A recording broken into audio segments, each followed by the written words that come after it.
Subsequently, you can see the three main pyramids in Egypt, which already were, they were pointing north and all this sort of thing very accurately. But my question to you is, can one consider these pyramids as architecture? Are they architecture? I've been looking at images of the pyramids lately because I've been reading an excellent book called Fortunes of War, which takes place in part in Cairo. And many of the scenes take place in a hotel which overlooks the pyramids in the distance. And I've never seen them in person. I don't think you have either. I've often imagined what it would be like walking among them, whether I would be overwhelmed. They're clearly massive, interesting examples of craft at the most ingenious. The reason why pyramids are foremost in our consciousness these days is because we're obsessed with trying to figure out how they did it.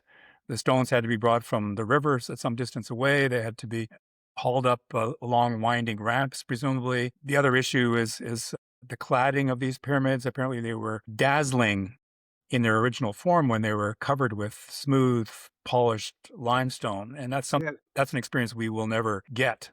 So it's hard to understand them completely. Are they architecture? Well, I'm having trouble with the interface between architecture and craft, and I would have to say craft more than architecture.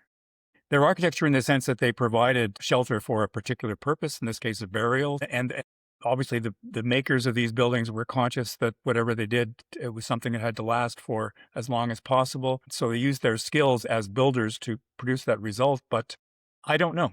The idea had to come from somewhere. And I suppose that is the glimmer of what we're calling design. What's your view on that?